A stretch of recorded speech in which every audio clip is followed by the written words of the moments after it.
Olá, pessoal, aqui é a enfermeira Adriana e hoje nós vamos falar sobre o protocolo de morte encefálica.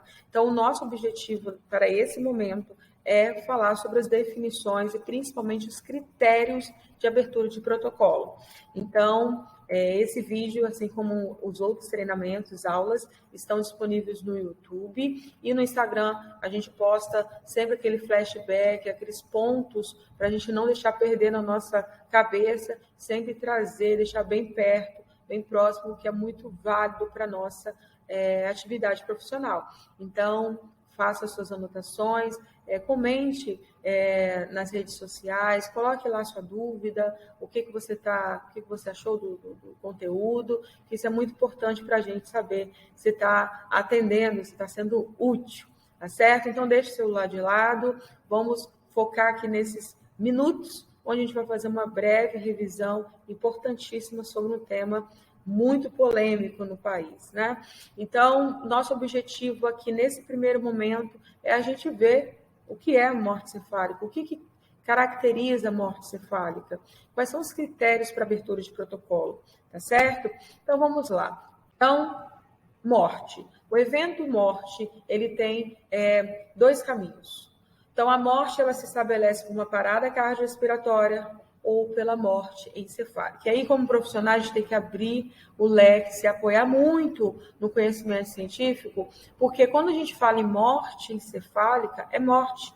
Então, ou morre primeiro o encéfalo, ou morre por conta de uma parada cardíaca. Então, a morte encefálica ela é irreversível tão quanto a parada cardiorrespiratória, uma vez que fez tudo o que é possível numa PCR e não houve resposta, então ela se torna ali uma parada irreversível. Então, a morte encefálica ela não tem estágios, ela tem apresentação. Então, existem características, existem eventos que acontecem que demonstram para nós que esse paciente está em morte cefálica. Mas antes a gente ver o que caracteriza a morte cefálica, é muito importante a gente saber o que nós temos de escabouço legal, o que nós temos de fundamentação no âmbito legal sobre morte cefálica. Primeiro, começou em 97, né? Houve um grande movimento de captação de órgãos, né, de transplante. Então, o CFM é a autoridade no Brasil em que faz toda a regulamentação. E aí nós trouxemos aqui alguns parágrafos, né, na verdade, artigos, que falam sobre a morte cefálica e todo esse processo. Então, a gente destaca o seguinte, que a morte cefálica, ela não é uma percepção meramente médico, ou de qualquer outro profissional que fala, paciente, queimou tudo. Não é uma percepção. Não é algo assim que vai do que eu acho, do que eu penso, do que eu acredito. A morte cefálica ela é caracterizada e ela é de ordem clínica. Clinicamente se tem o diagnóstico de morte cefálica. Apenas por exames clínicos se obtém a informação se o indivíduo ele está em morte cefálica ou não. Tá? E o segundo parágrafo fala que todo esse processo de protocolo, do protocolo de morte cefálica, é registrado no formulário padrão. Tá? Pode variar de um estado para o outro, mas essa variação ela é fundamentada e validada pelo CFM. Então, se, por exemplo, está começando esse processo aqui na Conchichina, quero fazer um termo de declaração, não concordo com o que tem aí, eu quero fazer um. Você pode fazer médico, pode fazer o médico, mas vai ser submetido ao CRM, posteriormente ao CFM, então precisa de uma validação por esse órgão competente, tá? E o terceiro parágrafo ali, terceiro artigo terceiro, mostra que a morte encefálica deverá ser um processo onde há uma lesão irreversível de causa conhecida. Então, não se pode definir o indivíduo com morte cefálica se eu não conhecer antes a causa dessa lesão e saber se essa lesão ela é irreversível, se ela é letal. Tá? Então, o que é morte cefálica? Morte cefálica ela é caracterizada por um processo de um coma não perceptivo.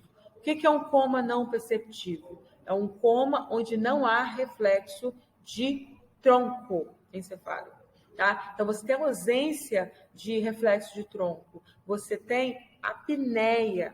Então, uma vez que é retirado, não há nenhum esboço, nada que lembre ou que se tente imaginar que é uma ventilação. Então, o paciente ele está em apneia. E é uma lesão letal, irreversível e de causa conhecida. Então, precisa se determinar a causa da lesão para se determinar a extensão dela no quesito que leve a um estado de reversão. Nossa, horrível. Horrível. Então, o que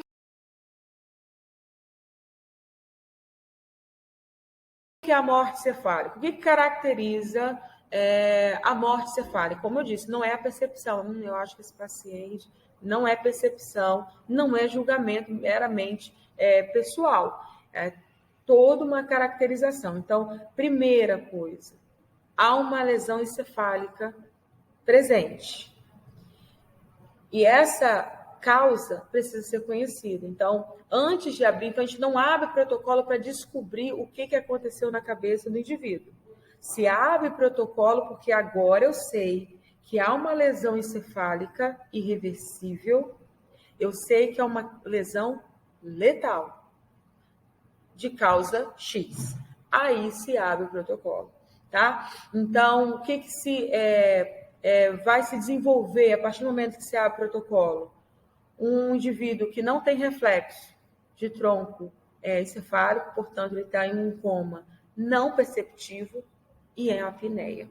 Então, o que caracteriza a lesão de morte cefálica é um indivíduo que não tem reflexo de tronco, ou seja, um coma não perceptivo.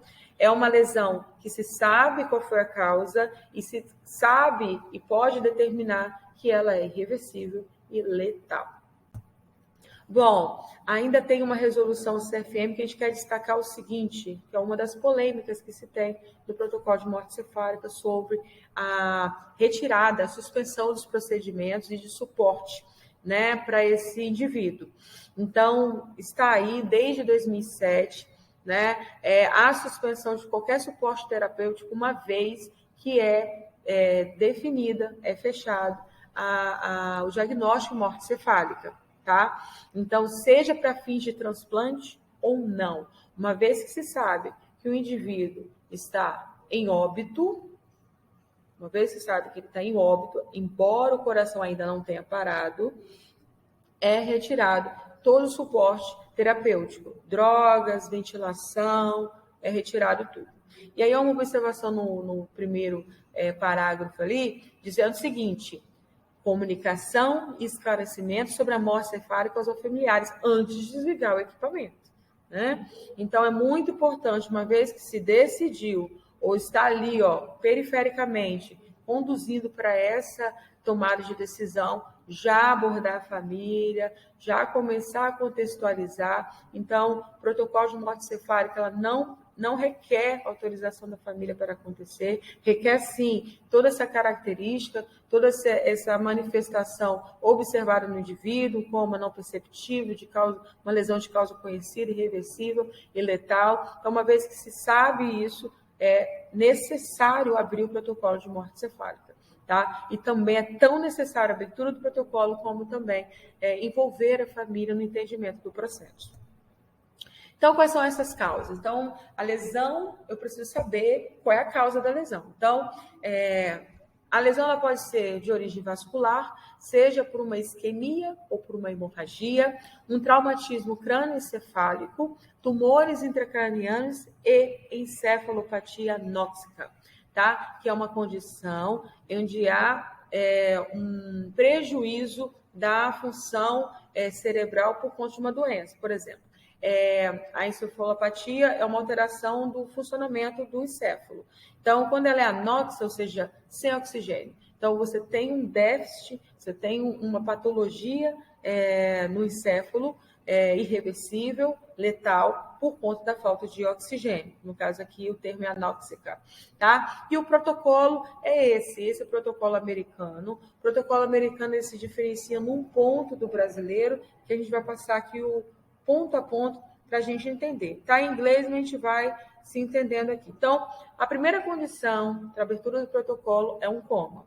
É um coma onde o paciente não apresenta reflexos, tá certo? Então, ele não tem resposta. Então, uma vez que ele está em coma, é importante, e a gente vê isso na prática, o médico ele pede o quê? Exame de imagem. O paciente já tirou sedação, mas não consegue sair da ventilação, não desperta, tá certo? Então, vamos fazer um exame de imagem. Exame, geografia, tomografia de crânio. Então, para se observar o que está acontecendo nesse encéfalo, tá? Uma vez que fez o exame de imagem, que aqui no Brasil é exame de imagem, mas nos Estados Unidos pode também ser feito a coleta do líquido. A próxima etapa bom, eu sei que tem um coma e eu sei qual a origem. Então, eu vou retirar todas as condições tratáveis, ou seja, uma vez que eu retiro essa condição, o coma, ele desaparece. Então, por exemplo, uma condição que causa coma, hipotermia. Então, descartei hipotermia, esse paciente não está hipotérmico, então não é uma condição para coma. Então, a causa não é hipotermia, não é uma intoxicação, não é uso de drogas sedativas, bloqueadores musculares, né? Succinil, succinetônio. Então, são drogas que realmente fazem depressão do sistema nervoso central. Então, são 7 condições que o médico ele vai avaliar, vai retirar, se estiver presente qualquer uma dessas causas, para que a condição do coma ela ainda assim se sustente. Então, uma vez que eu já tenho certeza que nenhuma dessas 7 causas tratáveis que levam ao coma não estão presentes, abrem caminho para continuar e seguir no protocolo, tá? Então, uma vez que não tem nenhuma dessas causas presentes, a gente segue para o teste clínico. O teste clínico nos Estados Unidos é suficiente até essa etapa para definir a morte, tá? E aí é o que muda no Brasil. No Brasil, mesmo com os exames clínicos mostrando que não tem atividade cerebral, é necessário fazer um novo exame de imagem para que lá o neurologista ele faça, ele dê a declaração de óbito, né? Constate o óbito. A declaração não, ele constate que o paciente obitou. Tá? E aí vem a questão, ele é eleito, ele é potencial doador, sim ou não? Se é potencial, aborda a família para captação ou não. Se não é, comunica a família e desliga os aparelhos. Então, quais são as condições para abertura do protocolo? Além do que a gente já falou, é a presença dessas situações aí. Então, não basta ter só a lesão de causa conhecida, letal não. Existem algumas situações que precisam acontecer. Internação maior ou igual a 6 horas. Então, por mais que o paciente realmente está numa lesão letal, irreversível, de causa conhecida, chegou na emergência agora, não posso abrir o protocolo antes das 6 horas no Brasil. Tá? É um paciente que está internado há um tempo, mas evoluiu com quadro de encefalopatia anóxica, né, hipóxica isquêmica, enfim, eu não posso abrir o protocolo maior antes de 24 horas. Tem que ser um período maior.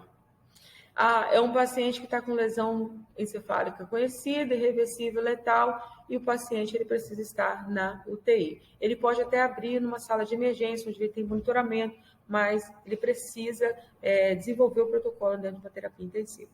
E aí, eu só posso abrir o protocolo se ele não for hipotérmico, não está usando drogas depressoras do sistema nervoso central, não está intoxicado, não tem nenhum desequilíbrio eletrolítico grave que leva, né, o desequilíbrio ácido-básico que leva a um estado de coma e nenhuma crise endócrina. Então, se eu descartei essas 6 condições de coma e o paciente ele tem aqueles critérios, está presente aquela condição do quadro ali em rosinha, a gente abre o protocolo. Então, esse foi o nosso treinamento, nossa aula, né? Esse vídeo foi sobre o protocolo de morte cefálica, onde a gente discutiu o que é a morte cefálica, todo o embasamento para a definição de morte cefálica e quais são os critérios que precisam estar presentes e ausentes para a abertura do protocolo. Então, no próximo vídeo, nós vamos falar exatamente dos exames clínicos, os 6 exames que precisam ser realizados para que haja a constatação, a definição na ordem clínica da morte cefálica. Eu aguardo vocês até lá.